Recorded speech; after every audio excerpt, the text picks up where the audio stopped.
दिल्ली में देर रात अतिक्रमण हटाने की कार्रवाई के दौरान हुए बवाल के बाद पुलिस ने 5 उपद्रवियों को गिरफ्तार कर लिया। इसके अलावा 40 लोगों को हिरासत में लेकर पूछताछ शुरू कर दी गई।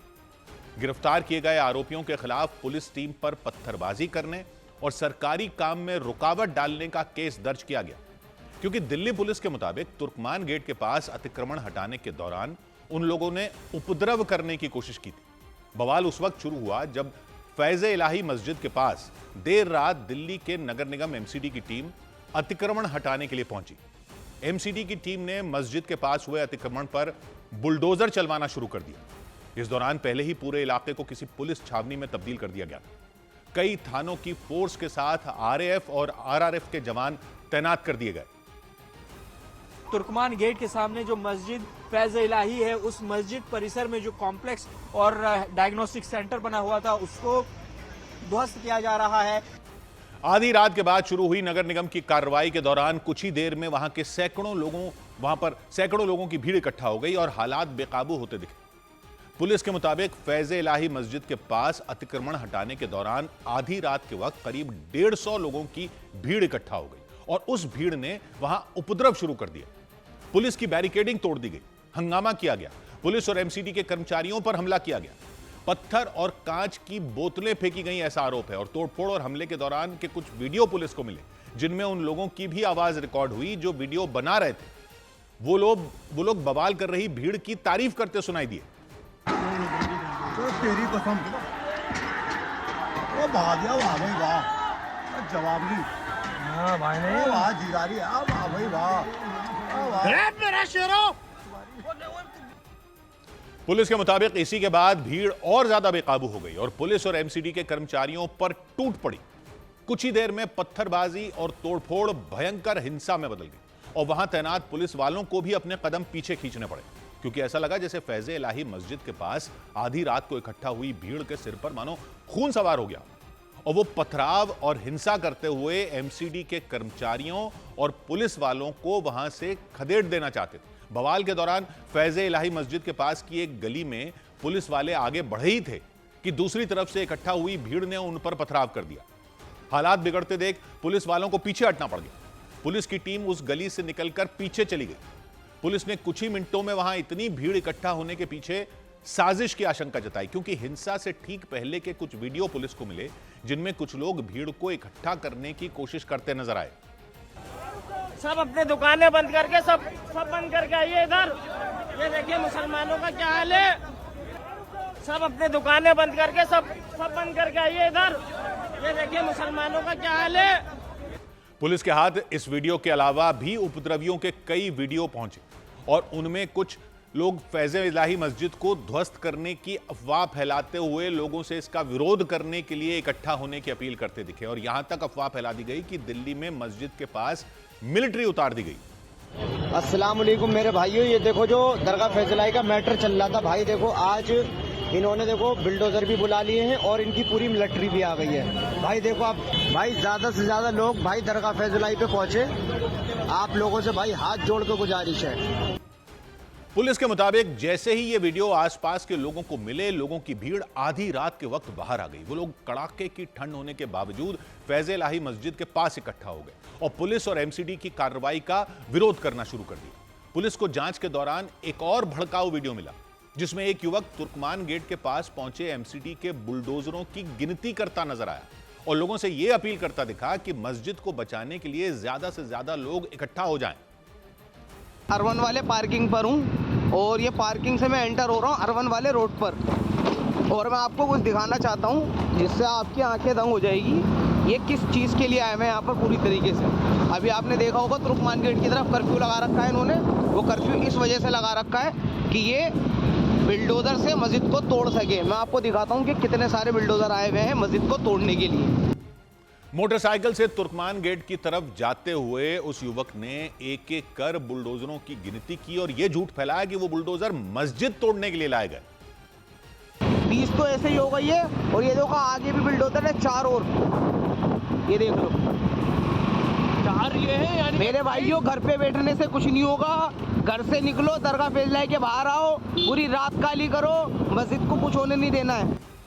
पुलिस के मुताबिक आरोपियों ने ऐसे कई वीडियो अलग अलग व्हाट्सएप ग्रुप में डाले और सोशल मीडिया पर भी शेयर किए। हालांकि एमसीडी की कार्रवाई के दौरान दिल्ली पुलिस के साथ आरएएफ और आरआरएफ की टीमें पूरी मुस्तैदी से तैनात रहीं और उपद्रवियों से सख्ती से निपटती दिखी।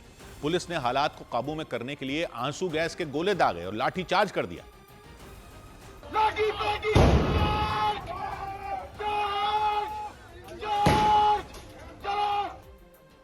पुलिस ने बैरिकेडिंग के पास इकट्ठा उपद्रवियों की भीड़ को आंसू गैस के गोले दागकर पीछे धकेल दिया। इस दौरान ड्रोन कैमरों से तुर्कमान गेट के आसपास के इलाकों पर नजर बनाकर रखी गई। उपद्रव और हंगामे के बावजूद एमसीडी के बुलडोजर नहीं रुके। बैरिकेडिंग के अंदर पुलिस ने मस्जिद के पास बने एक प्राइवेट क्लिनिक और एक बैंक्वेट हॉल और कुछ दुकानों को तोड़ दिया।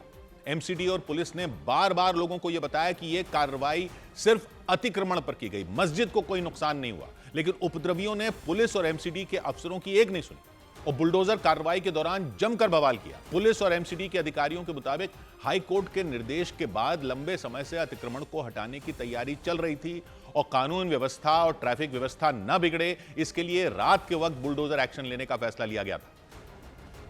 केवल न्याय संगत तरीके से एक एंटी एनक्रोचमेंट रिमूवल ड्राइव थी, जो कि ऑनरेबल दिल्ली हाई कोर्ट के आदेशों का पालन करते हुए म्युनिसिपल कॉरपोरेशन ऑफ दिल्ली ने की है। सेव इंडिया फाउंडेशन नाम के एक संगठन ने दिल्ली हाई कोर्ट में एक याचिका देकर फैज़-ए-इलाही मस्जिद के पास अतिक्रमण का दावा किया था। 12 नवंबर को दिल्ली हाई कोर्ट ने मस्जिद के पास बने हिस्से को अवैध मानते हुए एमसीडी को अतिक्रमण हटाने के लिए 3 महीने का वक्त दिया था। कोर्ट के आदेश के मुताबिक मस्जिद के पास करीब 39,000 वर्ग फीट जमीन पर अतिक्रमण किया गया। हालांकि मस्जिद कमेटी इस जमीन पर अपना हक होने का दावा कर रही थी और इस आदेश के खिलाफ दिल्ली हाई कोर्ट में एक और याचिका दायर की गई थी। जबकि दिल्ली के नगर निगम एमसीडी ने कोर्ट में दलील दी थी कि मस्जिद के पास की 39,000 वर्ग फीट जमीन पर मालिकाना हक या वैध कब्जे के दस्तावेज पेश ही नहीं किए गए और इसी वजह से हाई कोर्ट की डिवीजन बेंच ने तुर्कमान गेट के पास रामलीला ग्राउंड के नजदीक किए गए अतिक्रमण को हटाने का आदेश सुना दिया था। इसमें सड़क का कुछ हिस्सा, फुटपाथ, एक बारात घर, पार्किंग और एक प्राइवेट क्लिनिक शामिल रहा। मस्जिद कमेटी का दावा है कि यह जमीन वक्फ की संपत्ति है और कमेटी इसके लिए वक्फ बोर्ड को किराया देती है। फैज़-ए-इलाही मस्जिद तुर्कमान गेट के ठीक पास मौजूद है। यह जगह रामलीला मैदान के एक कोने पर है और मस्जिद इसके बहुत करीब है। यह मस्जिद आईटीओ और दिल्ली गेट की तरफ जाने वाले आसिफ अली रोड पर लाल किले से दक्षिण की तरफ करीब 2.5 किलोमीटर दूर मौजूद है। यहां से नई दिल्ली रेलवे स्टेशन करीब 1.5 किलोमीटर दूर है और दक्षिण पश्चिम दिशा में जामा मस्जिद लगभग 2 किलोमीटर दूर है। मतलब यह जगह बिल्कुल दिल्ली के दिल में मौजूद है और काफी भीड़भाड़ वाला इलाका। इसी वजह से एमसीडी ने दावा किया कि उसने यह फैसला लिया था कि अतिक्रमण हटाने की कार्रवाई रात के वक्त की जाएगी ताकि किसी को परेशानी का सामना न करना पड़े। लेकिन देखते ही देखते वहां बवाल हो गया, पूरे इलाके में कोहराम मच गया। पुलिस ने दावा किया कि पथराव और हमले में 5 पुलिसकर्मी घायल हो गए। हालांकि पुलिस ने उपद्रवियों पर तुरंत एक्शन भी लेना शुरू कर दिया। 100-150 के करीब उपद्रवी थे यहाँ पे, जिन्होंने पुलिस में पथराव किया और उनमें से 5 को काबू कर लिया गया और बाकियों की भी हमारे पास इमेजेस हैं, उन पे भी कार्रवाई की जाएगी। मस्जिद के पास से अतिक्रमण हटाने के लिए एमसीडी और पुलिस ने बड़े पैमाने पर तैयारी की थी। 30 से ज्यादा बुलडोजर लगा दिए गए। मलबा हटाने के लिए करीब 150 ट्रकों को लगा दिया गया। सुरक्षा के लिए दिल्ली पुलिस, आरएएफ, आरआरएफ और सीआरपीएफ के जवान तैनात कर दिए गए। करीब 5 घंटे तक लगातार 30 से ज्यादा बुलडोजर चलते रहे और मस्जिद के पास अवैध कब्जे को जमींदोज कर दिया और रातों रात ही वहां से मलबा हटाने का काम भी शुरू कर दिया गया। एमसीडी के अधिकारियों ने बताया कि पूरे अतिक्रमण का करीब 80% हिस्सा ध्वस्त कर दिया गया, जबकि बचे हुए हिस्से का मलबा हटाए जाने के बाद पूरी तरह उसको साफ कर दिया जाएगा। देखिए, सब लगभग 10 से 15-20% हिस्सा रह गया है, वो भी यूज़ करने की स्थिति में नहीं है और ये जो निकल जाएगा, जो मलबा है, इसके बाद फिर बाकी स्ट्रक्चर जो है वो हम लोग इसको हटाते हैं। सर, एमसीडी की कार्रवाई के बाद तुर्कमान गेट के पास चारों तरफ मलबा बिखरा नजर आया। एमसीडी के बुलडोजर मलबा हटाते दिखे और ट्रकों की लंबी कतार नजर आई। अतिक्रमण के खिलाफ कार्रवाई के दौरान हुए बवाल के बाद पूरे इलाके में तनाव फैल गया। सुरक्षा के लिए पुलिस और अर्धसैनिक बल के जवान फ्लैग मार्च करते दिखे। हंगामा शांत पर आप देखेंगे लगातार फोर्स की पेट्रोलिंग यहाँ पर जारी है, क्योंकि इलाके में कुछ ऐसा ना हो इसको लेकर भारी पुलिस बल की तैनाती जो अलग अलग इलाके से यहाँ पर आपको देखने को मिलेगी और लगातार जो यहाँ पर लोग हैं उनको हालांकि अंदर रखा गया है। हंगामा शांत होने के बाद पुलिस ने उपद्रवियों की पहचान करनी शुरू कर दी। इसी दौरान पुलिस को एक वीडियो में समाजवादी पार्टी के सांसद मोहिबुल्लाह नदवी भी नजर आए और एमसीडी की कार्रवाई के दौरान उन पर भीड़ को भड़काने का आरोप लगाया गया। मौलाना मोहिबुल्लाह नदवी उत्तर प्रदेश के रामपुर के रहने वाले हैं और वहीं से सांसद भी हैं। बीते 15 साल से वो दिल्ली की पार्लियामेंट स्ट्रीट मस्जिद के इमाम हैं, लेकिन तुर्कमान गेट के पास एमसीडी की कार्रवाई के दौरान भीड़ में वो भी दिखाई दिए। उनके आसपास लोगों की उग्र भीड़ के साथ कुछ पुलिस वाले भी नजर आए। पुलिस ने इस मामले में उनसे पूछताछ की तैयारी कर ली, क्योंकि आरोप लगाया गया कि उन्होंने भीड़ को उकसाने की कोशिश की। दिल्ली पुलिस के जॉइंट सीपी मधुर वर्मा ने दिल्ली में आधी रात को हुए बवाल के पीछे बड़ी साजिश की आशंका जताई। कई लोग उस इलाके से नहीं भी थे, कुछ बाहर के इलाकों से भी आए थे और ज़रूर कुछ लोग मास्क भी नज़र आ रहे हैं। बवाल के बाद पूरे इलाके में पुलिस के साथ सीआरपीएफ के जवान तैनात कर दिए गए। सुबह बवाल वाली को बेहतर बनाने के लिए दिल्ली पुलिस और अर्धसैनिक बल लगातार इस इलाके में गश्त कर रहे हैं। यहाँ पे थोड़ी देर पहले यहाँ देखा जा सकता है खुद सीआरपीएफ के डीआईजी जो हैं वो मौके पे आए। सुबह बवाल वाली जगह पर खास तरह के मास्क गिरे मिले। इससे इस बात की आशंका जताई जाने लगी कि उपद्रवी पुलिस की तरफ से दागे जाने वाले आंसू गैस के गोलों से बचने के लिए पहले से ही तैयारी करके पहुंचे थे और इसीलिए पुलिस ने फैज इलाही मस्जिद के आसपास से सबूत भी इकट्ठा करने शुरू कर दिए। पुलिस की एक टीम ने उपद्रव में शामिल लोगों की पहचान करने के बाद उन्हें हिरासत में लेना भी शुरू कर दिया और करीब 35 से 40 लोगों को हिरासत में ले लिया गया। एक शख्स को डिटेन किया गया है और डिटेन करने के बाद दिल्ली पुलिस अपने साथ लेके जा रही है। क्या नाम है तुम्हारा? क्या नाम है? मेरा नाम अशफाक अंसारी है। दवाई लेने जा रहा था, ये लोग मेरे को बोल रहे कि दिल्ली पुलिस ने उपद्रव के आरोप में जिन 5 लोगों को गिरफ्तार किया उनमें काशिफ, मोहम्मद कैफ, मोहम्मद अरीब, अदनान और समीर नाम के लोग शामिल रहे। पुलिस के मुताबिक सभी आरोपी तुर्कमान गेट के पास ही चांदनी महल इलाके के रहने वाले हैं। इस सब के अलावा पुलिस ने सोशल मीडिया पर अफवाह फैलाने वालों के खिलाफ भी सख्त कदम उठाने का ऐलान कर दिया। हालांकि दिल्ली के तुर्कमान गेट के नजदीक अतिक्रमण हटाए जाने की कार्रवाई पर कई विपक्षी पार्टियों ने नाराजगी जाहिर की। उन्होंने दिल्ली के नगर निगम एमसीडी की इस कार्रवाई पर आपत्ति जताई और विपक्षी दलों ने इसे गैर कानूनी करार दिया।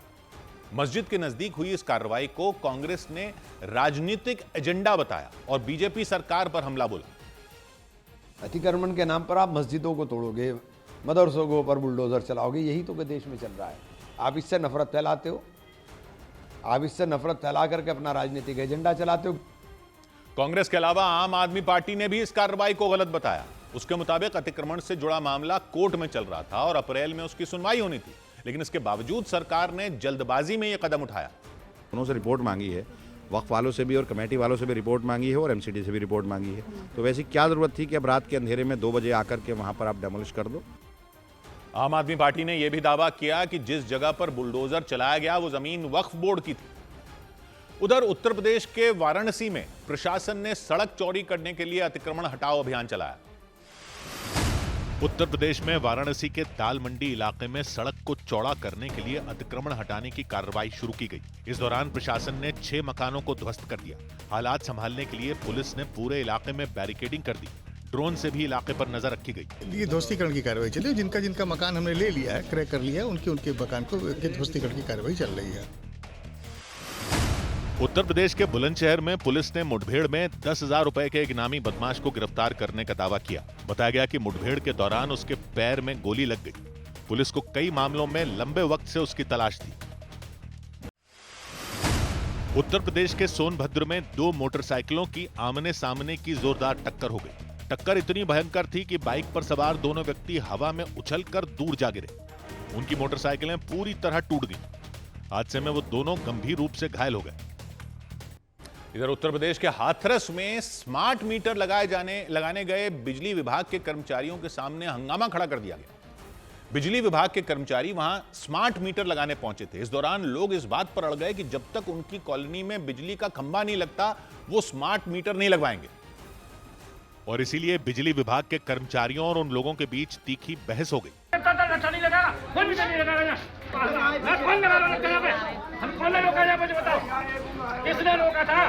स्मार्ट मीटर लगाने का विरोध होने पर बिजली विभाग के कर्मचारी उस इलाके की बिजली काट कर चले गए।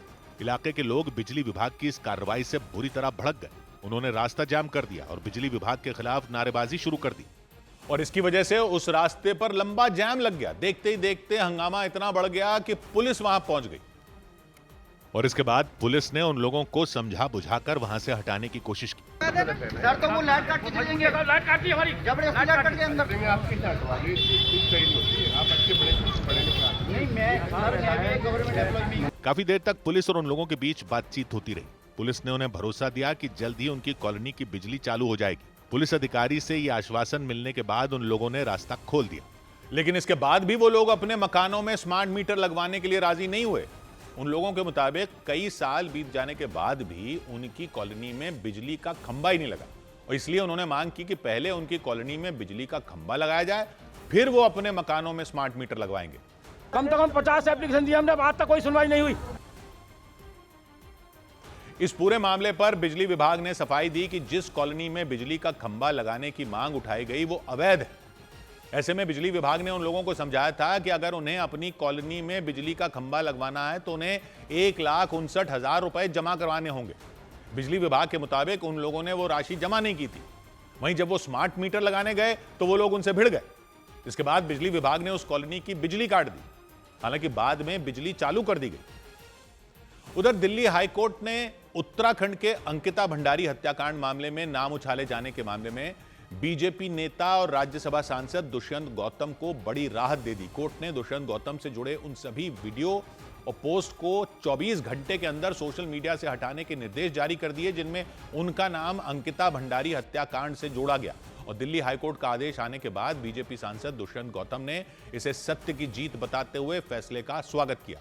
कोर्ट का आदेश आने पर न्यूज 18 की टीम ने उनसे बातचीत की और इस दौरान वो भावुक हो गए। उनकी आंखों से आंसू छलक उठे। बातचीत के दौरान उन्होंने बताया कि उन पर लगे झूठे आरोपों की वजह से उन्हें और उनके परिवार को काफी दुख पहुंचा। जो मानसिक दुख हुआ है मेरे परिवार के अंदर जो हुआ है, मैं उससे बहुत दुखी था, लेकिन अंततः न्यायालय में शरण लेनी पड़ती और न्यायालय ने आज अच्छा निर्णय उस पर लिया है। मैंने 2 करोड़ की मानहानि का केस किया है। कुछ रोज पहले बीजेपी के पूर्व विधायक सुरेश राठौर और उनकी पत्नी बताई जा रही उर्मिला सनावर नाम की महिला ने एक ऑडियो क्लिप सोशल मीडिया पर पोस्ट की थी। उसमें उन्होंने दावा किया था कि अंकिता भंडारी हत्याकांड में जिस वीवीआईपी का जिक्र हो रहा है वो बीजेपी का एक बड़ा नेता है। और उस ऑडियो क्लिप में उर्मिला सनावर ने दावा किया था कि उस वीवीआईपी नेता का नाम दुष्यंत गौतम है। हालांकि बाद में सुरेश राठौर ने सफाई देते हुए यह दावा किया था कि उस ऑडियो क्लिप को एआई यानी आर्टिफिशियल इंटेलिजेंस से तैयार किया गया था। लेकिन उस ऑडियो क्लिप के सामने आने के बाद अंकिता भंडारी हत्याकांड का मामला चर्चा में आ गया। मुख्यमंत्री आवास का घेराव किया गया। इस मामले में उत्तराखंड में पुलिस ने सुरेश राठौर और उनकी पत्नी बताई जा रही उर्मिला सनावर के खिलाफ कई थानों में केस दर्ज कर लिए। उनकी तलाश शुरू की गई। इस सब के बीच न्यूज 18 से बातचीत के दौरान बीजेपी सांसद दुष्यंत गौतम ने बताया कि सुरेश राठौर को कुछ वक्त पहले पार्टी से निकाल दिया गया था। उन्होंने दावा किया कि पार्टी से निकाले जाने की वजह से सुरेश राठौर और उर्मिला सनावर ने साजिश के तहत अंकिता भंडारी केस में उनका नाम घसीट दिया। कि उसको लगा होगा कि भी उसका दुष्यंत कुमार गौतम के द्वारा ही ये ऐसा किया गया हो, इसलिए उन दोनों में मिलकर षड्यंत्र था। और वो षड्यंत्र साफ साफ आज दिखाई दे रहा है कि खुद उर्मिला कह रही है कि मुझे इसने दबाव डाला था, मैंने नाम नहीं लिया था। बाद में बीजेपी सांसद दुष्यंत गौतम ने उन पर मानहानि का केस किया। इसके अलावा उन्होंने दिल्ली हाईकोर्ट में याचिका दाखिल कर यह मांग की कि सोशल मीडिया से वो सभी वीडियो और पोस्ट हटाई जाएं जिनमें उन्हें अंकिता भंडारी हत्याकांड से जोड़ा गया। और दिल्ली हाईकोर्ट में दाखिल की गई याचिका में 24 दिसंबर 2025 को सोशल मीडिया पर डाले गए एक वीडियो का भी जिक्र किया गया। दावा किया गया कि उसमें दुष्यंत गौतम का नाम जानबूझकर जोड़ा गया था। और याचिका में दावा किया गया कि अंकिता भंडारी हत्याकांड की जांच में जुटी एजेंसियों ने कभी दुष्यंत गौतम का नाम नहीं लिया। इस याचिका पर दिल्ली हाईकोर्ट ने सुनवाई की और 24 घंटे के अंदर बीजेपी नेता दुष्यंत गौतम के नाम से जुड़े वीडियो और पोस्ट हटाने के निर्देश जारी कर दिए। ये ऑर्डर किए हैं कि केजरीवाल की पार्टी, केजरीवाल को और खड़गे जी की पार्टी, उनके सभी लोगों द्वारा अन्य जो भी लोग मेरे प्रति मेरे विरुद्ध षड्यंत्र कर रहे हैं उनको तत्काल उन वीडियो ऑडियो को डिलीट किया जाए। दिल्ली हाईकोर्ट का फैसला आने के बाद बीजेपी नेता और वकील गौरव भाटिया ने दावा किया कि दुष्यंत गौतम के खिलाफ सोशल मीडिया पर साजिश के तहत उन्हें बदनाम करने के लिए अभियान चलाया गया था। एक कुंठित प्रयास कांग्रेस पार्टी द्वारा और आम आदमी पार्टी द्वारा किया जा रहा था कि उनके मान सम्मान पर धब्बा लगाया जाए। इस दौरान दुष्यंत गौतम के वकील गौरव भाटिया ने कांग्रेस और आम आदमी पार्टी पर निशाना साधा और दिल्ली हाईकोर्ट के फैसले पर खुशी जताई। 3 साल पहले 18 सितंबर 2022 को 19 साल की अंकिता भंडारी अचानक गायब हो गई थी। वो उत्तराखंड के ऋषिकेश में एक रिजॉर्ट में रिसेप्शनिस्ट का काम करती थी, लेकिन गायब होने के कुछ रोज बाद उनका शव एक नहर से मिला था। अंकिता की हत्या का आरोप रिजॉर्ट के मालिक पुलकित आर्य, मैनेजर सौरभ भास्कर और रिजॉर्ट के असिस्टेंट मैनेजर पर लगा था। सूत्रों के मुताबिक अंकिता भंडारी की हत्या इसलिए की गई थी क्योंकि उन्होंने वीवीआईपी को स्पेशल ट्रीटमेंट देने से इनकार कर दिया था। ऐसा बताया गया था कि स्पेशल ट्रीटमेंट मांगा गया था। दावा किया गया कि ऑडियो क्लिप में जिस वीवीआईपी का जिक्र किया गया वो कोई और नहीं बल्कि दुष्यंत गौतम। हालांकि न्यूज 18 से बातचीत के दौरान दुष्यंत गौतम ने दावा किया कि अंकिता भंडारी हत्याकांड के दौरान वो उत्तराखंड में थे ही नहीं। मुझे न्यायपालिका पे उम्मीद है और मुझे लगता है कि मैं उस दौरान में उत्तराखंड में ही नहीं था जिस समय ये सारा कुछ हुआ है।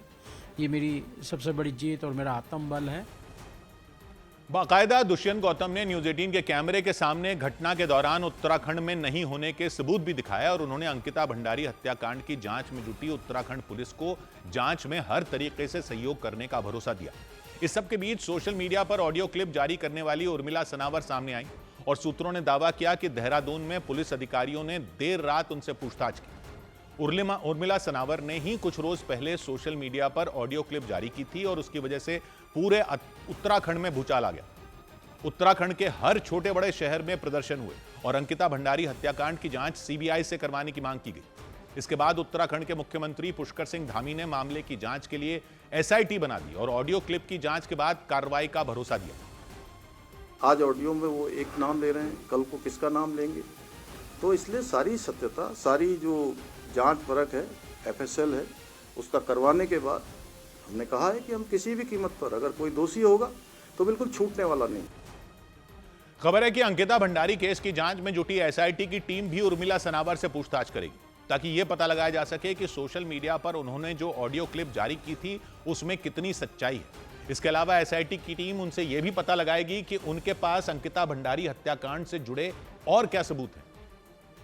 क्योंकि मीडिया के सामने आने के बाद उर्मिला सनावर ने दावा किया कि उनके पास अंकिता भंडारी हत्याकांड से जुड़े कई सबूत हैं और तो और उन्होंने अपने ऊपर दर्ज मुकदमों को झूठा बताया। मुकदमे वो सब निराधार है, बिना मतलब में उनको एक बेस बनाया गया है सिर्फ और सिर्फ एक एसआईटी जांच बिठाने के लिए और निराधार है वो मुकदमे। लेकिन मेन उद्देश्य जो हमारा वो है अंकिता भंडारी हत्याकांड के लिए आए हम और उसके सबूत लेके आए हम।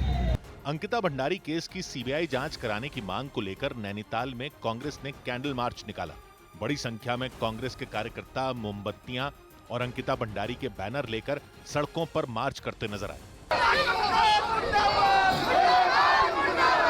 इसी तरह कई दूसरे शहरों में भी कांग्रेस कार्यकर्ताओं ने सरकार के खिलाफ प्रदर्शन किए। इधर उत्तर प्रदेश के शाहजहांपुर में बरेली हिंसा मामले के मुख्य आरोपी तौकीर रजा के बेटे की कार रोडवेज की एक बस से टकरा गई। घटना के वक्त वो बस सड़क के किनारे खड़ी थी, तभी तौकीर रजा के बेटे फरमान की कार बेकाबू होकर उससे भिड़ गई और टक्कर इतनी जबरदस्त थी कि उनकी कार के परखचे उड़ गए। उसका अगला हिस्सा तो पूरी तरह चकनाचूर हो गया। गनीमत यह रही कि हादसा होते ही एयरबैग खुल गए और कार चला रहे फरमान को खरोंच तक नहीं आई। बरेली हिंसा मामले के मुख्य आरोपी तौकीर रजा के बेटे फरमान इस भीषण हादसे में बाल बाल बच गए, लेकिन इस घटना के बाद वहां सड़क पर भीड़ इकट्ठा हो गई। इसके बाद पुलिस हालात को संभालने पहुंची।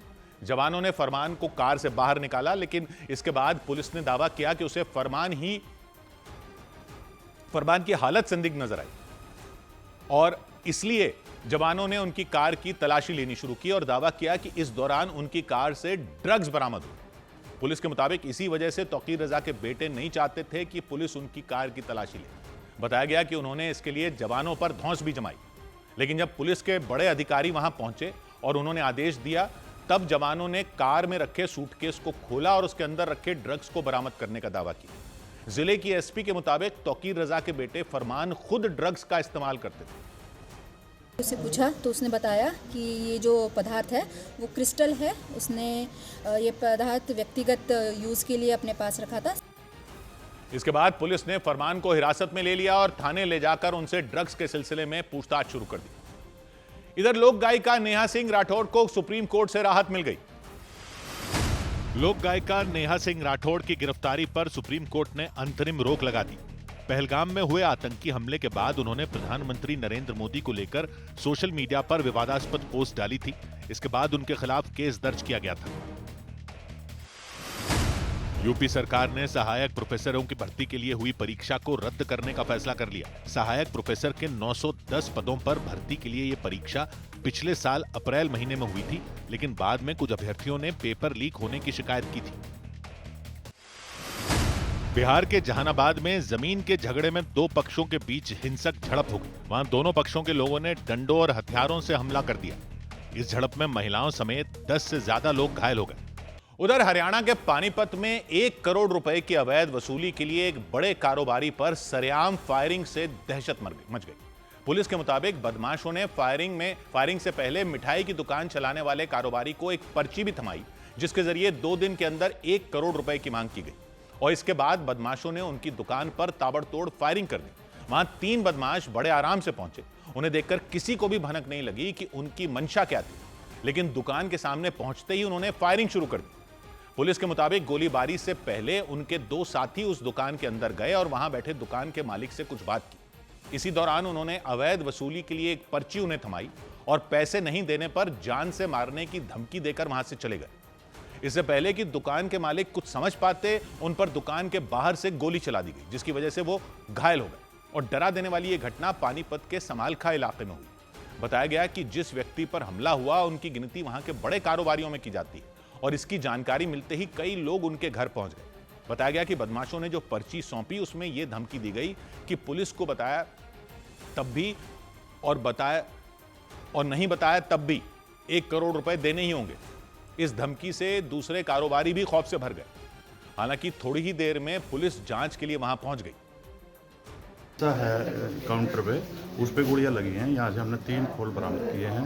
एफएसएल टीम मौके पर है। जैसी कार्रवाई होगी हम आगे करेंगे। बाद में कारोबारियों ने पुलिस से गुहार लगाई कि उनकी सुरक्षा बढ़ाई जाए।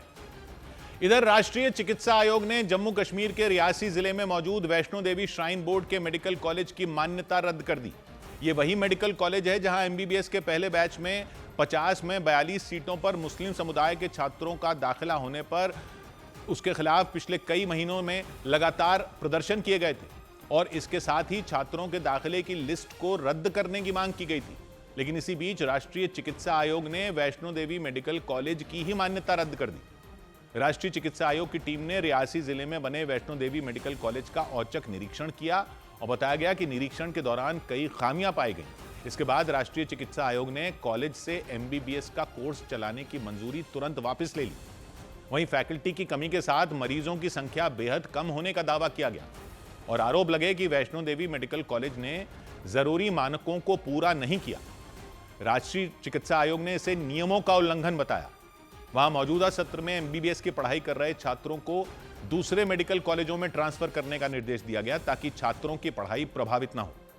श्राइन बोर्ड की देखरेख में चलने वाला वैष्णो देवी मेडिकल कॉलेज कुछ समय से विवादों में रहा है। वहां कुछ महीनों पहले एमबीबीएस के पहले बैच में 50 में 42 सीटों पर मुस्लिम समुदाय के छात्रों का दाखिला होने पर और 50 में जब सिर्फ 8 सीटों पर ही हिंदू समुदाय के छात्रों का दाखिला होने पर मेडिकल कॉलेजों में दाखिले के लिए ली जाने वाली परीक्षा नीट के जरिए मुस्लिम समुदाय के उन छात्रों ने वहां एडमिशन लिया था। लेकिन इस पर कई हिंदूवादी संगठनों ने विरोध जताया था और कई जगहों पर जमकर प्रदर्शन किए गए थे। हालांकि वैष्णो देवी मेडिकल कॉलेज पर राष्ट्रीय चिकित्सा आयोग की यह कार्रवाई दाखिला विवाद से जुड़ी नहीं है। उधर महाराष्ट्र के छत्रपति संभाजी नगर में असदुद्दीन ओवैसी की पार्टी एआईएमआईएम के नेता की गाड़ी पर हमला हो गया। हमले का आरोप एआईएमआईएम के कार्यकर्ताओं पर ही लगाया गया। महाराष्ट्र में होने वाले स्थानीय निकाय चुनावों में टिकट बंटवारे को लेकर एआईएमआईएम के 2 गुटों में नाराजगी बताई गई और इसी नाराजगी की वजह से एआईएमआईएम कार्यकर्ताओं ने एआईएमआईएम नेता इम्तियाज जलील की गाड़ी पर हमला कर दिया। उन कार्यकर्ताओं ने गाड़ी को चारों तरफ से घेर लिया। इसके बाद उस पर हाथ मारने शुरू कर दिए। कुछ लोग तो गाड़ी के शीशों पर जोर जोर से घूंसे मारते भी दिखे। हालात तब और बिगड़ गए जब वो कार्यकर्ता गाड़ी की खिड़कियों पर लटक गए और गाड़ी में बैठे लोगों को मारना शुरू कर दिया। इसके जवाब में गाड़ी में बैठे लोगों ने भी जमकर घूंसे बरसाए। काफी देर तक चलती गाड़ी में दोनों गुटों में मारपीट होती रही। इसके बाद वो गाड़ी तेज रफ्तार में वहां से भाग निकली। इधर दिल्ली के नरेला में एक फैक्ट्री में आग लगने से कोहराम मच गया। दिल्ली के नरेला भोरगढ़ इंडस्ट्रियल एरिया में जूते चप्पल की एक फैक्ट्री में भीषण आग लगने से अफरा तफरी मच गई। इमारत की ऊपरी मंजिल में लगी आग तेजी से फैलने लग गई, जिससे दूसरी इमारतों पर भी खतरा मंडराने लग गया। हालांकि दमकल कर्मियों ने कई घंटों की मेहनत के बाद आग पर काबू पा लिया। कोलकाता में आशा वर्करों ने न्यूनतम वेतन की मांग को लेकर प्रदर्शन किया। बड़ी संख्या में आशा वर्कर सॉल्ट लेक में मौजूद स्वास्थ्य भवन के बाहर पहुंची और वहां जमकर नारेबाजी की। इंदौर के भागीरथपुरा में दूषित पानी पीने से 18वीं मौत होने का दावा किया गया। 80 साल के एक बुजुर्ग की दूषित पानी पीने से तबीयत बिगड़ गई थी। इसके बाद उन्हें अस्पताल में भर्ती करवाया गया था। वहां इलाज के दौरान उनकी जान चली गई। उधर गुजरात के सूरत में एक शॉपिंग मॉल में ड्रग्स तैयार करने वाला एक खुफिया कारखाना मिलने का दावा किया गया। कुछ दिनों पहले ड्रग्स के साथ पकड़े गए आरोपी से पूछताछ के बाद प्रशासन की टीम ने पर्वत पाटिया इलाके में मौजूद उस शॉपिंग मॉल में छापेमारी की और छापेमारी के दौरान 3 लोगों को गिरफ्तार किया। सूरत के पर्वत पाटिया इलाके में बने उस शॉपिंग मॉल में प्रशासन की टीम पहुंची और फूड और फार्मा लैब के नाम से चलाए जा रहे उस कारखाने के अंदर दाखिल हुई। वहां हर तरफ अलग अलग तरह की कई मशीनें रखी दिखाई दी। इसके साथ ही बड़ी संख्या में कांच और प्लास्टिक की बोतलें भी रखी दिखी। उन बोतलों में केमिकल भरा होने का दावा किया गया। आरोप लगा कि उस कारखाने में उन मशीनों की मदद से बड़े पैमाने पर ड्रग्स बनाए जा रहे थे। लेकिन इसकी भनक लगते ही प्रशासन ने बड़ी कार्रवाई कर दी। प्रशासन की टीम ने वहां छापेमारी करते हुए मशीनों के साथ ड्रग्स बनाने में इस्तेमाल होने वाला केमिकल भारी मात्रा में जब्त करने का दावा किया और जब्त किए गए केमिकल की कीमत 20 लाख रुपए से ज्यादा बताई गई। सूरत में कुछ दिन पहले ड्रग्स तस्करी के आरोप में एक लड़के को गिरफ्तार किया गया था और बताया गया कि उस लड़के से पूछताछ में प्रशासन की टीम को उस शॉपिंग मॉल में गुप्त तरीके से चलाए जा रहे उस कारखाने की जानकारी मिली। इसके बाद प्रशासन की टीम ने वहां छापेमारी की और इस कार्रवाई के बाद उस कारखाने को चलाने वाले मास्टरमाइंड तक पहुंचने के लिए जांच तेज कर दी गई और उसके लंदन में मौजूद होने का दावा किया गया। इधर राजस्थान के बाड़मेर में पानी के मुद्दे पर विधायक रविंद्र सिंह भाटी धरने पर बैठ गए। वो अपने क्षेत्र में पानी की सप्लाई की शिकायत लेकर जल विभाग के ऑफिस पहुंचे थे और जब वहां अधिकारियों ने उन्हें संतोषजनक जवाब नहीं दिया तो उन्होंने वहीं धरना शुरू कर दिया। और विधायक रविंद्र सिंह भाटी पहले वहां कुर्सी पर बैठकर अधिकारी से बात करते रहे, लेकिन जब उनके सवालों का जवाब नहीं मिला तो वो उनके सामने ही कुर्सी छोड़कर धरने पर बैठ गए। इस गांव में साफ पानी की जरूरत है, पाइपलाइन नहीं बिछ रही है, गांव के लोग जो है पानी के लिए तरस रहे हैं, उनकी आंखों में पानी है। अगर आप साल भर में ही पानी नहीं दे पा रहे हो, मैं आज यहाँ पे कुर्सी छोटे करें और उन्हें कुर्सी छोड़कर नीचे बैठा देख ऑफिस में मौजूद अधिकारी और कर्मचारियों के हाथ पांव फूल गए। कुर्सी पर बैठे अधिकारी खड़े हो गए, उन्हें मनाने की कोशिश की, लेकिन वो अपनी बात पर अड़े रहे। जब तक मेरे उन गांव के लोगों को पानी नहीं दो। पानी तो सर ऐसा है कि हमने प्रस्ताव पहले भेजे थे ये तरीका और दोबारा जो स्टेट फंड में जैसे डिसीजन हुआ है स्टेट लेवल का, उस दौरान अधिकारी उनके सामने दलील देते रहे, लेकिन उन्हें सुनकर विधायक रविंद्र सिंह भाटी का गुस्सा बढ़ता रहा और वो भी पानी के लिए गांव के लोगों की दिक्कतें गिनाने लगे। मैं सब अपने घर पे कैसे बैठूं? अगर ये स्थिति आपकी बने कि आपके घर में पानी नहीं आ रहा हो, आप क्या करोगे? वो पानी तो मांग रहे हैं, रूल्स और नियमों से बंधे हुए हैं। मैं ये कह रहा हूँ उन घरों में पानी जाना चाहिए था। साल भर से हम लोग पत्राचार कर रहे हैं, अभी तक पानी नहीं आया। उसके बाद विधायक रविंद्र सिंह भाटी वहां मौजूद अधिकारी से लिखित आश्वासन मांगने लगे, लेकिन अधिकारी नियमों और फंड का हवाला देकर उन्हें समझाने की कोशिश करते रहे। मुझे तो लिखित में ये दे दीजिएगा कि इतने दिन में यहाँ इन घरों में हम पानी दे दें, बस मेरी ये मांग। साहब मेरे जब लोग वहां पे सड़कों पे आए तो साहब ये तो जाहिर सी बात है कि हमारे लिए ये बड़ी वैसी बात होगी, हमारे लिए शर्म की बात होगी। और काफी देर बाद जब अधिकारियों ने गांव में पानी की दूसरी व्यवस्था करने का आश्वासन दिया, तब जाकर विधायक रविंद्र सिंह भाटी ने धरना खत्म किया। उधर मध्य प्रदेश के कटनी में शराब की अवैध बिक्री से परेशान महिलाएं एक बोरी में शराब की बोतलें लेकर एसपी दफ्तर में पहुंच गई। वहां वो धरने पर बैठ गई। उन महिलाओं ने पुलिस कर्मियों पर अवैध वसूली करने और शराब बेचने वालों के खिलाफ कोई कार्रवाई न करने का आरोप लगाया और एसपी दफ्तर में पहुंचकर उन्होंने अवैध तरीके से शराब बेचने वालों पर कड़ी कार्रवाई करने की मांग की। अब जब सबूत मिल गया तब कोई सुनाई नहीं है हमारी सलेमनाबाद में। कटनी के सलेमानाबाद इलाके में रहने वाली कई महिलाओं ने एक बोरी में शराब की कई बोतलें भरी और शराब से भरी उस बोरी को लेकर एसपी दफ्तर में पहुंच गईं। उन महिलाओं ने दावा किया कि उन्होंने अवैध तरीके से शराब बेचने वाले लोगों के ठिकानों से वो बोतलें उठाईं। बिल्कुल खुलेआम बिक रही है, परेशानी है। बिल्कुल सवेरे लड़के चाह नहीं पीते हैं, उसी को पीते हैं दारू। वहां धरने पर बैठी उन महिलाओं ने एक एक बोतल उठाई और अपना विरोध दर्ज किया, क्योंकि उन्होंने आरोप लगाया कि शराब की अवैध बिक्री की वजह से लोगों को शराब पीने की लत लग गई। इतना ही नहीं, उन्होंने ये भी आरोप लगाया कि नशे की हालत में लोगों ने अपने घरों की महिलाओं के साथ मारपीट भी शुरू कर दी और इसलिए उन्होंने शराब की अवैध बिक्री करने वालों के खिलाफ मोर्चा खोल दिया। कटनी के देवरी मवाई गांव की रहने वाली उन महिलाओं ने इस मामले में पुलिस पर कोई कार्रवाई न करने का आरोप लगाया। मेरे पति सब परेशान हैं, दारू पीते हैं, पैसा यही दारू में उड़ाते हैं, मारते पीटते हैं हम लोगों को। पुलिस भी बोली तो हो जाएगी, और फिर उसके कहने से पैसा ले जाती है हफ्ता और बस बंद नहीं करवाती। उन्होंने आरोप लगाया कि कुछ पुलिस कर्मियों ने शराब बेचने वाले लोगों से वसूली की और उनकी शिकायतों को नजरअंदाज कर दिया। इसलिए उन्होंने एसपी दफ्तर में पहुंचकर पुलिस अधिकारी से गुहार लगाई और शराब की अवैध बिक्री करने वालों के खिलाफ कार्रवाई करने की मांग की। वहां मौजूद पुलिस अधिकारी ने उनकी समस्या सुनी और कार्रवाई का भरोसा दिया। अगर ऐसा कुछ भी उनके साथ थाने में हुआ है तो थाने के जिस भी अधिकारी के द्वारा इस तरीके की बात कही गई है उसकी जांच की जाएगी और उनके विरुद्ध विधिसम्मत कार्रवाई की जाएगी। पुलिस अधिकारी ने कटनी जिले में अवैध तरीके से शराब बेचने वालों के खिलाफ लगातार कार्रवाई करने का दावा किया। हालांकि इस मामले में भी उन्होंने दोषियों के खिलाफ एक्शन लेने का आश्वासन दिया। इधर उत्तर प्रदेश के आगरा में पुलिस चलती बस को रोककर उसके सामने पुशअप लगाने वाले युवक की तलाश में जुट गई। उस युवक ने बीच सड़क पर अचानक पुशअप लगाने शुरू कर दिए, जिन्हें देखकर लोग हैरान रह गए और उस युवक ने सड़क के बीचों बीच खड़े होकर चलती बस को रोक दिया, अचानक पुशअप लगाने लग गया।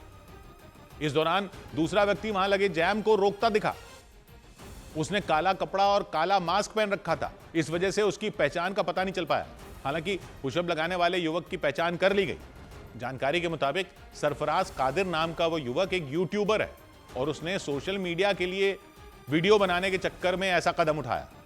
इस दौरान उस सड़क पर जैम जैसे हालात हो गए। इस बीच उसके पुशअप लगाने का वीडियो मिलने पर पुलिस ने उसकी तलाश तेज कर दी। उधर बांग्लादेश को आईसीसी ने बड़ा झटका दे दिया।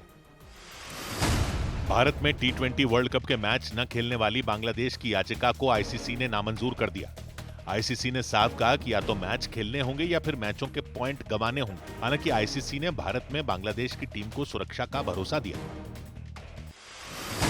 साउथ अफ्रीका के खिलाफ तीसरे अंडर-19 वनडे मैच में 14 साल के वैभव सूर्यवंशी ने 74 बॉल पर 127 रन की पारी खेली। उन्होंने 63 बॉल पर सेंचुरी पूरी की। अपनी इस पारी के दौरान वैभव सूर्यवंशी ने 10 छक्के और 9 चौके लगाए। कमजोर ग्लोबल संकेतों से शेयर बाजार लाल निशान पर बंद हुआ। सेंसेक्स 102 अंक गिरा तो निफ्टी भी लुढ़ककर 26,140 पर आ गया। हालांकि इस गिरावट के बावजूद निवेशकों की संपत्ति करीब 25,000 करोड़ रुपए बढ़ गई। सबसे ज्यादा तेजी आईटी और फार्मा इंडेक्स में रही, जबकि रियल्टी और टेलीकॉम इंडेक्स गिरकर बंद हुए। इधर दिल्ली विधानसभा में आम आदमी पार्टी के नेता आतिशी पर गुरु तेग बहादुर जी के अपमान का आरोप लगाते हुए बीजेपी विधायकों ने हंगामा कर दिया। एक रोज पहले दिल्ली विधानसभा में गुरु तेग बहादुर जयंती पर चर्चा चल रही थी। आरोप लगाया गया कि चर्चा के दौरान आतिशी ने गुरुओं का अपमान किया और इसे लेकर बीजेपी विधायकों ने हंगामा खड़ा कर दिया। गुस्साए विधायक हाथों में पोस्टर लेकर जमीन पर बैठ गए। उन्होंने स्पीकर के सामने नारेबाजी की। इस दौरान स्पीकर बीजेपी विधायकों को शांत करने की कोशिश करते रहे, लेकिन वो नहीं माने। विपक्ष सदन में आए और स्पष्टीकरण दे। नेता विपक्ष ने शब्दों का प्रयोग किया वो सर्वथा निंदनीय है, उसको स्वीकार्यता नहीं मिल सकती किसी भी रूप में, इसलिए वो सदन में आए। गुरुओं के सम्मान की बात पर नेता प्रतिपक्ष क्या कह रही थी, इसको स्पष्ट करवाइए। दिल्ली विधानसभा में काफी देर तक नेता विपक्ष आतिशी के खिलाफ नारे लगते रहे और बीजेपी विधायकों ने मांग की कि गुरुओं का अपमान करने के लिए आतिशी माफी मांगे। इसे लेकर बीजेपी नेता ने आतिशी का वो बयान भी सोशल मीडिया पर शेयर किया जिसे लेकर सारा हंगामा खड़ा हुआ और उस वीडियो को शेयर करते हुए बीजेपी ने नेता विपक्ष आतिशी पर गुरुओं के अपमान का आरोप लगाया।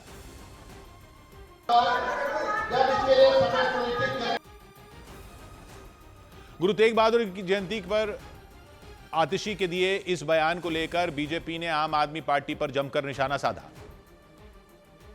जब हिंदुत्व की बात हो तब इनको परेशानी है, राम मंदिर की बात हो तब इनको परेशानी है, सिख गुरुओं के बारे में अगर बखान हो, उनके बारे में तारीफ करो तब इनको परेशानी है। बीजेपी ने मांग की कि आतिशी को सदन से निष्कासित किया जाए और पंजाब के मुख्यमंत्री भगवंत मान भी उनके इस बयान पर जवाब दें। उधर बिहार में गहनों की दुकानों में बुर्का, मास्क, हिजाब और घूंघट पहनकर आने पर एंट्री नहीं देने का फैसला लिया गया। बताया गया कि व्यापारियों ने अपनी सुरक्षा और गहनों की चोरी की बढ़ती घटनाओं को ध्यान में रखते हुए यह फैसला लिया। यानी बिहार में गहने बेचने वाली दुकानों में बुर्का, मास्क, हिजाब या घूंघट पहनकर आने पर बैन लगा दिया गया। इसके अलावा हेलमेट और मुरेठा पहनकर आने पर भी रोक लगा दी गई। बिहार की राजधानी पटना के बाकरगंज इलाके की सभी दुकानों पर नोटिस चिपकाकर सख्त निर्देश दिए गए। देखिए, ऊपर में लिखा है सुरक्षा कारणों से दुकान के अंदर मास्क, हेलमेट, बुर्का और नकाब पहनकर नकाब उतार कर प्रवेश करना अनिवार्य है। उन दुकानदारों के मुताबिक हाल में हुई कुछ घटनाओं की वजह से उनमें डर पैदा हो गया, इसलिए उन्होंने अपनी सुरक्षा की वजह से यह फैसला लिया ताकि उनकी दुकानों में आने वाले हर ग्राहक की पहचान का पता चल सके। और उन्होंने साफ चेतावनी दी कि चेहरा ढककर आने पर उन्हें दुकान के अंदर जाने नहीं दिया जाएगा। वो अपना कैमरा लगा हुआ है, कैमरा उनका फेस दिखना जरूरी है, तभी वो लोग एंट्री कर सकते हैं, ऐसे नहीं। इस फैसले पर आरजेडी प्रवक्ता एजाज अहमद ने आपत्ति जताई और व्यापारियों पर धर्म विशेष की भावनाओं को ठेस पहुंचाने का आरोप लगाया। हिजाब और नकाब प्रतिबंधित किया जाना कहीं न कहीं भारत के संविधान और संवैधानिक व्यवस्था के खिलाफ है। हालांकि उन दुकानदारों के मुताबिक चोरी या दूसरी घटनाओं के दौरान चेहरा ढके होने की वजह से आरोपियों का पता लगाना मुश्किल हो जाता है, इसलिए यह कदम उठाया गया। उधर हरियाणा के करनाल में एक महिला ने मुस्लिम समुदाय के एक आदमी पर शादी का झांसा देकर 16 महीने तक रेप और मारपीट करने का आरोप लगाया। हालांकि उनके आरोपों पर उस आदमी का कोई जवाब सामने नहीं आया। उस महिला की शिकायत पर पुलिस ने उस आदमी को गिरफ्तार कर लिया। महिला के मुताबिक वो पिछले साल उस आदमी से मिली थी और पिछले 16 महीनों से उसके साथ रह रही थी, लेकिन इसी बीच उन्होंने उस आदमी पर रेप और मारपीट करने का आरोप लगाया। इतना ही नहीं, उन्होंने उस आदमी पर अपनी बेटी के साथ छेड़छाड़ करने का भी आरोप लगाया। बताया गया कि वो अपनी बेटी को लेकर उस आदमी के साथ रह रही थी। उसने मुझे टॉर्चर, मारपीट, मेरे पैसे, सब कुछ गुड़िया को मारपीट में ही रख रखा है, माइंड वॉश करके। करनाल की रहने वाली उस महिला ने आरोप लगाया कि उस आदमी ने उनसे अपनी पहचान छिपाई थी, क्योंकि उन्होंने दावा किया कि उसने पहले अपना नाम मोनू राणा बताया था, जबकि उसके पहचान पत्र में गफ्फार राणा लिखे होने का दावा किया गया। हिंदू जात का कह के मिला था, उसके बाद मुस्लिम निकला वो। और मैंने जब ये पूछने की कोशिश करी कि तू मुसलमान है, तो बोलता है कि नहीं, किसने कहा तुझे मैं मुसलमान हूँ। उस महिला ने आरोप लगाया कि उस आदमी ने उनसे शादी का वादा किया था, लेकिन आरोप लगाया कि बाद में उसने शादी करने से इनकार कर दिया। महिला ने आरोप लगाया कि उस आदमी ने उनके अश्लील वीडियो बनाए थे और उन वीडियो के जरिए ब्लैकमेल करने की कोशिश की थी। और परेशान होकर उस महिला ने करनाल थाने में शिकायत दर्ज करा दी। उनकी शिकायत मिलने पर पुलिस ने रेप के आरोप में उस आदमी को गिरफ्तार कर लिया और इस मामले में जांच शुरू कर दी। इस मामले में पैसों के लेन देन की भी बातें सामने आई। आरोप लगा कि रेप के आरोपी ने उस महिला से पैसे भी लिए थे। हमने तुरंत एफआईआर दर्ज की और 3 तारीख को ये एफआईआर दर्ज हुई है और 4 तारीख को हमने बंदा अरेस्ट करके और जो आरोपी था वो जेल में गया। पुलिस की इस कार्रवाई के बाद हरियाणा के बाल कल्याण परिषद ने उस महिला की बेटी को काउंसलिंग के लिए भेज दिया, क्योंकि आरोप लगा कि उस महिला के साथ रहने के दौरान उस आदमी ने उनकी बेटी के साथ भी छेड़छाड़ की थी। दक्षिण अमेरिकी देश वेनेजुएला में हुई सैन्य कार्रवाई के बाद अमेरिका और रूस तेल के टैंकर वाले एक जहाज को लेकर आमने सामने आ गए। खबर है कि अमेरिका ने समंदर में मौजूद रूस के झंडे वाले उस जहाज पर कब्जे की कोशिश की और इसीलिए रूस ने उस जहाज की सुरक्षा के लिए अपनी खतरनाक पनडुब्बी और युद्धपोत भेज दी। यही नहीं, रूस ने चेतावनी दी कि अमेरिका उस तेल टैंकर से दूर हट जाए, वरना इसका अंजाम बुरा होगा। अमेरिकी मीडिया के मुताबिक वहां का कोस्ट गार्ड कई दिन से रूस के झंडे वाले तेल टैंकर के पीछे पड़ गए। उस तेल टैंकर के अटलांटिक महासागर के उत्तरी हिस्से में आइसलैंड से करीब 400 किलोमीटर दूर होने का दावा किया गया। जानकारी के मुताबिक वो तेजी से नॉर्थ सी की तरफ बढ़ रहा है ताकि जल्द से जल्द रूस की सीमा में पहुंच सके, क्योंकि दावा है कि अमेरिका की समुद्री सरहदों की रक्षा करने वाले उसके कोस्ट गार्ड के जवान उस जहाज को अपने कंट्रोल में लेना चाहते हैं। और ऐसा इसलिए क्योंकि अमेरिका ने आरोप लगाया कि तेल के टैंकर वाला वो जहाज कई बार अंतर्राष्ट्रीय नियमों की धज्जियां उड़ा चुका है। दावा है कि उसके जरिए चोरी छिपे रूस, ईरान और वेनेजुएला का तेल दुनिया भर में बेचा जाता है, जबकि अमेरिका ने इन तीनों ही देशों पर सख्त प्रतिबंध लगा रखे हैं। अमेरिकी मीडिया के मुताबिक जिस जहाज को लेकर रूस और अमेरिका के बीच टकराव के हालात बने, उस पर बेला वन नाम लिखा था। पुराने हो चुके उस जहाज पर कोई झंडा भी नहीं लगा। दावा किया गया कि बेला वन वेनेजुएला से कच्चा तेल लेने की कोशिश में था, क्योंकि वेनेजुएला के पास दुनिया में कच्चे तेल का सबसे बड़ा जखीरा मौजूद है, सऊदी अरब और ईरान से भी ज्यादा। लेकिन वेनेजुएला तक पहुंचने से पहले ही बेला वन तेल टैंकर अमेरिकी कोस्ट गार्ड की नजरों में आ गया, क्योंकि वेनेजुएला में मिलिट्री ऑपरेशन से पहले ही अमेरिका ने उसकी घेरेबंदी कर दी थी। बीते कई महीनों से वहां सैन्य तैनाती बढ़ा दी गई थी और वेनेजुएला तक जाने वाले जहाजों को आगे बढ़ने से रोक दिया गया था, क्योंकि वेनेजुएला पर हमला करने और उसके राष्ट्रपति को जबरन गिरफ्तार करने से पहले ही अमेरिकी सेना कैरिबियन सागर में डेरा डाल चुकी थी। वहां आने जाने वाले हर जहाज की कड़ी निगरानी की जा रही थी। यही नहीं, छोटी मोटी नावों पर भी पैनी नजर रखी गई। इसी बीच बेला वन नाम का वो तेल टैंकर भी वहां पहुंचा।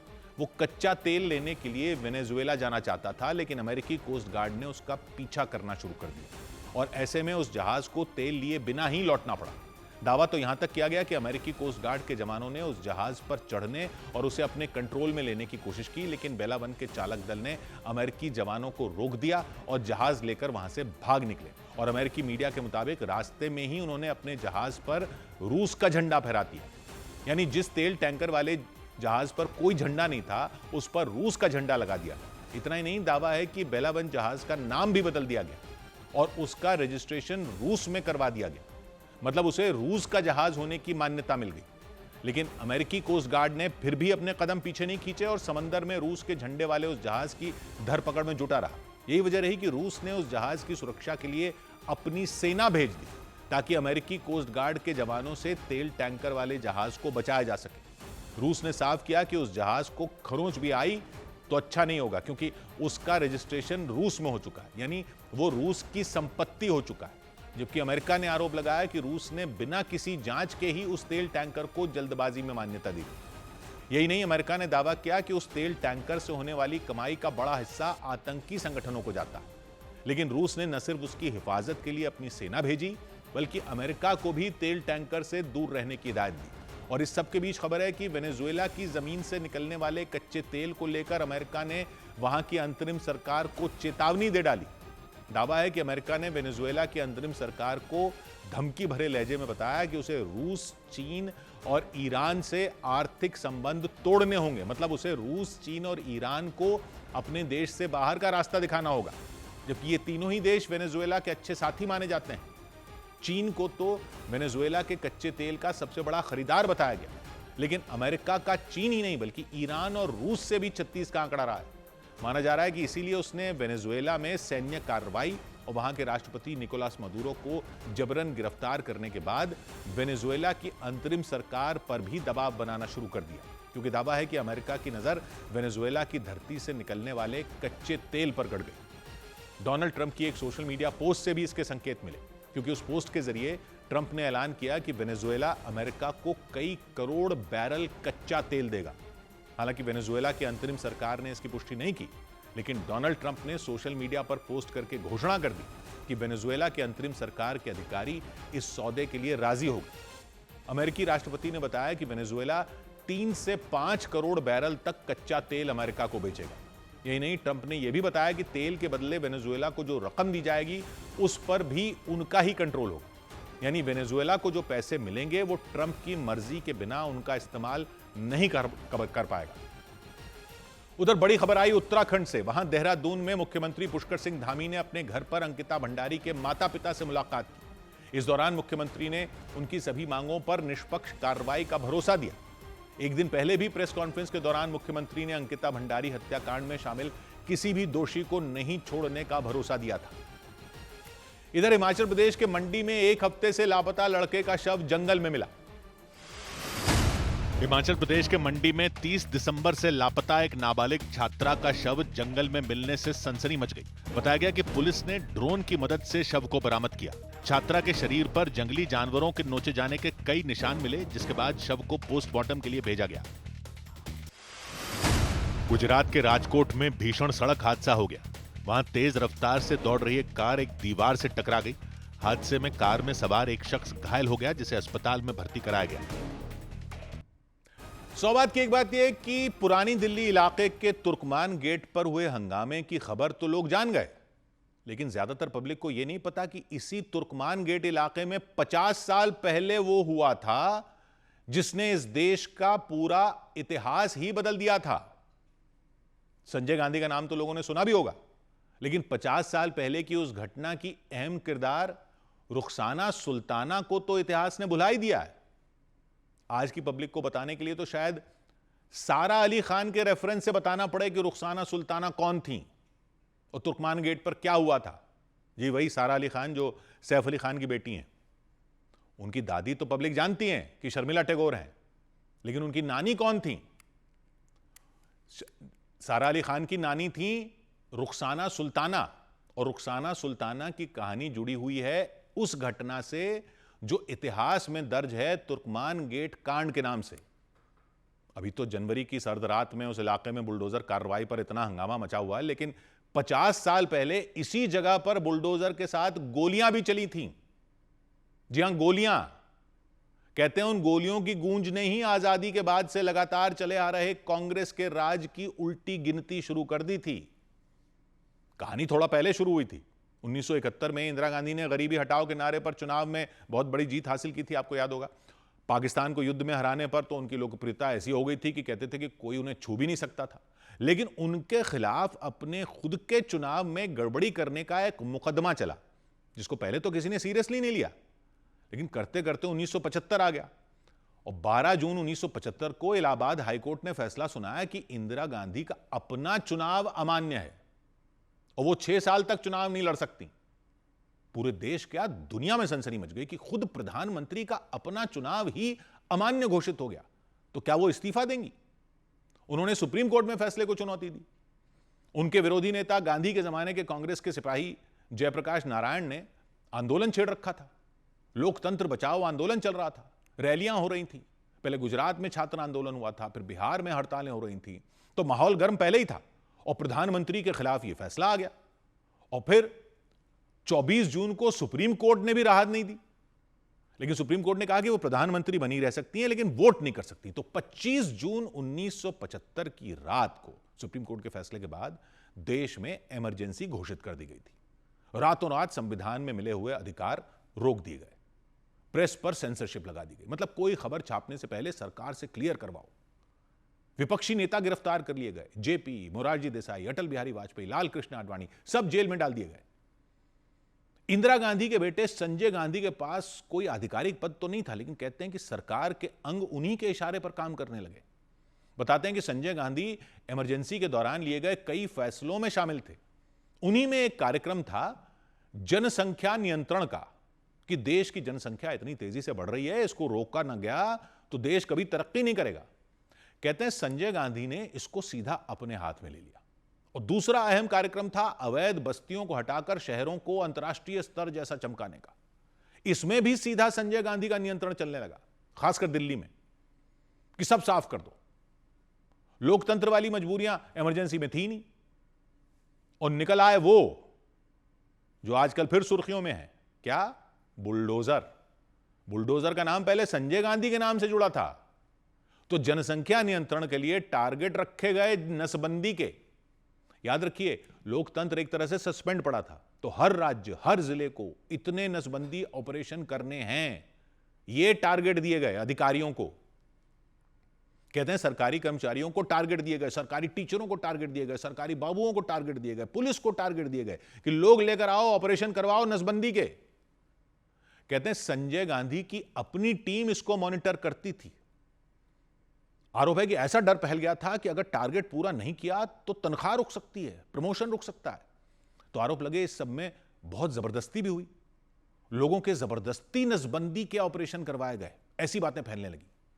और खबरों पर सेंसरशिप थी, तो अखबारों में कुछ पुष्टि भी नहीं हो पा रही थी। लेकिन खबरें फैलने लगी कि कई जगहों पर लोगों को लालच भी दिया गया कि नसबंदी करवा लो, पैसे मिलेंगे, नसबंदी करवा लो, राशन कार्ड बनवा देंगे, नसबंदी करवा लो, सरकारी योजना में नाम डलवा कर घर दिलवा देंगे। एक तो ये लालच वाली खबरें फैली, इनके साथ ही जबरदस्ती वाली खबरें भी थी कि फलां जगह पर ट्रकों में भर भर कर लोगों को ले जाया गया, उनके नसबंदी के ऑपरेशन कर दिए गए। कहते हैं अकेले 1976 में 62 लाख से ज्यादा पुरुषों की नसबंदी हुई। 62 लाख, महिलाओं की भी हुई लेकिन पुरुषों की ज्यादा हुई। संजय गांधी की टीम में एक थी रुखसाना सुल्ताना, वो दिल्ली की बस्तियों में इस काम में सक्रिय मानी जाती थी। वैसे तो रुखसाना सुल्ताना की पहचान दिल्ली की हाई सोसाइटी की एक सोशलाइट के रूप में थी। उनकी मां थी जरीना सुल्ताना, मां थी जरीना सुल्ताना और मासी थी बेगम पारा। कौन बेगम पारा? बेगम पारा अपने जमाने की मशहूर फिल्म एक्ट्रेस थी और उनकी शादी दिलीप कुमार के भाई नासिर खान से हुई थी। वो रुखसाना सुल्ताना संजय गांधी के इनर सर्कल में मानी जाती थी। उनकी बेटी हैं अमृता सिंह, जिनकी बाद में सैफ अली खान से शादी हुई। खैर, उस बात का इस कहानी से लेना देना नहीं है, लेकिन रुखसाना सुल्ताना दिल्ली में गरीब इलाकों में जाती थी और लोगों को समझाती थी कि नसबंदी करवा लो तो नसबंदी सर्टिफिकेट से कई सरकारी फायदे मिल सकते हैं। लेकिन यह नसबंदी का अभियान जुड़ गया झुग्गी झोपड़ियों और अवैध मकानों को ध्वस्त करने के अभियान से। पुरानी दिल्ली में घनी बस्तियां थीं, कई अवैध निर्माण थे। तुर्कमान गेट इलाके में ज्यादातर गरीब मुस्लिम रहते थे। दिल्ली को साफ और सुंदर बनाने का काम आया दिल्ली के विकास के लिए बनी अथॉरिटी डीडीए के पास। डीडीए के वाइस चेयरमैन भी संजय गांधी के करीबी बताए जाते थे। नाम था जगमोहन, वही जगमोहन जो बाद में जम्मू कश्मीर के गवर्नर थे जब पंडितों का पलायन हुआ था, और बाद में वो बीजेपी सरकार में केंद्र में मंत्री भी बने थे। लेकिन इमरजेंसी में उनकी पहचान संजय गांधी के करीबी के रूप में थी। तो डीडीए ने प्लान बनाया कि अवैध अतिक्रमण तोड़ो, झुग्गियां हटाओ, सड़कें चौड़ी करो, पार्क बनाओ। और कैसे करो? बुलडोजर से। दिल्ली में ताबड़तोड़ बुलडोजर चला। एक अनुमान है कि 7 लाख से ज्यादा लोग विस्थापित हुए। लेकिन बड़ा आरोप यह लगा कि लोगों को नई जगह तो दी जाती थी, लेकिन शर्त यह थी कि नसबंदी सर्टिफिकेट लाओ। यानी आरोप यह था कि संजय गांधी के 2 प्रोग्राम जोड़ दिए गए, अवैध निर्माण हटाओ और उन लोगों को नई जगह तब दो जब वो नसबंदी करवा लें। और तुर्कमान गेट पर यह चरम पर पहुंच गया। 1976 का साल आ गया, अप्रैल का महीना था, दिल्ली की गर्मी। 13 अप्रैल को पहला बुलडोजर तुर्कमान गेट पहुंचा। कुछ अवैध निर्माण तोड़ा गया, लोग चुप रहे, डरे थे। अगले दिन 14 अप्रैल को फिर बुलडोजर आए, फिर तोड़फोड़ हुई। कहते हैं लोग अफरा तफरी में रुखसाना सुल्ताना के पास पहुंचे क्योंकि वो उस इलाके में सक्रिय थी। लेकिन आरोप है कि उन्होंने लोगों को मजबूर किया कि नसबंदी कराओ तो नई जगह मिलेगी। आरोप है कि जबरन नसबंदी करने के लिए कैंप लगे। 15 अप्रैल को वहां विरोध शुरू हो गया, दुकानें बंद, लोग सड़कों पर, पुलिस ने कंट्रोल किया। लेकिन फिर 18 अप्रैल को हड़ताल का ऐलान कर दिया गया। जिस फैज़े इलाही मस्जिद का नाम अब खबरों में है ना, उसी फैज़े इलाही मस्जिद के पास लोग इकट्ठा हुए, महिलाएं, बच्चे, बूढ़े, जवान, सब। लोगों की मांग थी कि हमारे घर तोड़ दोगे तो हम कहां जाएंगे। अधिकारी आए, बातचीत हुई। लेकिन उस रात के बाद, 18 की रात के बाद, यानी 19 अप्रैल की सुबह होने से पहले बुलडोजरों की गड़गड़ाहट गूंज उठी। कहते हैं 10 से ज्यादा बुलडोजर आ गए, साथ में पुलिस की बड़ी टीम, लोग सड़क पर बैठ गए। लेकिन बुलडोजर आगे बढ़े। फिर क्या हुआ? कहते हैं पत्थर फेंके गए। जी, पत्थरबाजी तब भी हुई थी। पत्थरबाजी हुई तो पुलिस ने लाठीचार्ज कर दिया, आंसू गैस छोड़ी गई, लेकिन भीड़ नहीं हटी। 1:30 बज गया दोपहर का, महिलाएं, बच्चे मुख्य सड़क पर थे, बताते हैं। पुलिस ने फिर चेतावनी दी, लेकिन टेंशन बढ़ रही थी। फिर आरोप है कि पुलिस ने फायरिंग शुरू कर दी, पुलिस ने लोगों पर गोली चला दी थी। आधिकारिक रिपोर्ट कहती है 6 लोगों की मौत हो गई, लेकिन आरोप लगते हैं कि उस दिन वहां दर्जनों लोग मारे गए। फिर 10 दिन तक तोड़फोड़ चली। कहते हैं रात में फ्लड लाइटें लगाकर बुलडोजर एक्शन चला, हजारों लोग बेघर हो गए। कहते हैं नसबंदी कैंप में लाइनें लग गईं। बताते हैं रुखसाना सुल्ताना वहां थी और सब मॉनिटर कर रही थी, लेकिन इमरजेंसी थी, प्रेस पर सेंसर था, तो कहते हैं कि सारी खबरें दबा दी गईं। लेकिन यहीं से इमरजेंसी के खिलाफ लोगों में गुस्सा बढ़ना शुरू हुआ। इमरजेंसी लगी हुई थी तो कोई आवाज उठाता नहीं था, प्रेस पर सेंसर का पहरा था, तो ग्राउंड की असली हकीकत का अंदाजा शायद इंदिरा गांधी को भी नहीं लग रहा था। उन्होंने 1977 में इमरजेंसी हटाकर जब चुनाव करवाए तब वो कॉन्फिडेंट थी कि पब्लिक उनके खिलाफ नहीं है, लेकिन जब नतीजे आए चुनाव के तो देश का इतिहास ही बदल गया। कभी ना हारने वाली कांग्रेस पार्टी हार गई, जनता पार्टी की सरकार बनी। इमरजेंसी में दिल्ली के उपराज्यपाल रहे किशन चंद को भी संजय गांधी का करीबी बताया जाता था। 1978 में दिल्ली के शाहपुर जाट के एक कुएं में उनका शव मिला। इमरजेंसी में उनके निजी सचिव थे आईएएस अफसर नवीन चावला। वो तो बाद में मुख्य चुनाव आयुक्त भी बने थे। खुद संजय गांधी की 1980 में प्लेन क्रैश में मौत हो गई। और जगमोहन तो जैसा आप जानते ही हैं कि संजय गांधी की प्लेन क्रैश में मौत हो गई। फिर जगमोहन आप जानते हैं कि जम्मू कश्मीर के गवर्नर भी बने और फिर बीजेपी में चले गए थे और केंद्रीय मंत्री भी रहे थे। जगमोहन बीजेपी में चले गए थे, फिर केंद्रीय मंत्री भी रहे थे।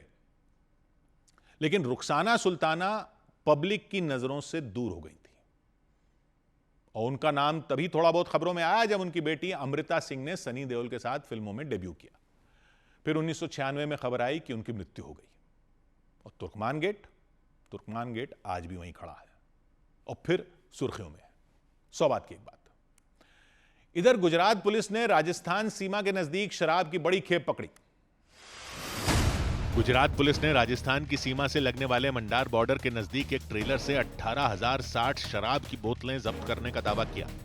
बताया गया कि राजस्थान के रास्ते शराबबंदी वाले राज्य गुजरात में करोड़ों रुपए की शराब की तस्करी की जा रही थी। इस आरोप में 4 लोगों को गिरफ्तार कर लिया गया। गुजरात के राजकोट में 5 से 6 लड़कों ने कुछ मकानों के बाहर जमकर पत्थरबाजी की। कटारिया चौकड़ी इलाके के पास वो लड़के डंडे लेकर पहुंचे और उन्होंने कुछ गाड़ियों पर हमला कर दिया। बताया गया कि आपसी रंजिश में उन्होंने हमला किया। एक्ट्रेस कटरीना कैफ और उनके पति विकी कौशल ने बेटे के जन्म के 2 महीने बाद उसकी पहली तस्वीर सोशल मीडिया पर शेयर की। उन्होंने अपने बेटे का नाम विहान रखा। उधर मध्य प्रदेश के बुरहानपुर में उस वक्त हंगामा हो गया जब रास्ते के विवाद में 2 पक्ष आपस में भिड़ गए। दोनों गुट के लोगों ने एक दूसरे पर लाठियों से हमला कर दिया।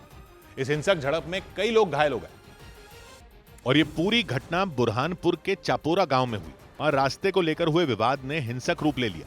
फिर देखते ही देखते दोनों गुटों के बीच जमकर मारपीट हो गई। वहां मौजूद लोगों ने एक लड़के को पकड़कर उसकी जमकर पिटाई कर दी और उसे देखकर वहां चीख पुकार मच गई। बताया गया कि इस हिंसक झड़प में 13 लोग घायल हो गए और उन्हें पुलिस कर्मियों ने अस्पताल में भर्ती करवाया। उन्होंने रात में 30-40 लड़के बुला के ना हमारे को घर में मारा, घर में मारपीट की करा। फिर दोनों पक्षों की शिकायत पर पुलिस ने मामला दर्ज कर लिया और उस झड़प में शामिल दूसरे आरोपियों की तलाश में जुट गई।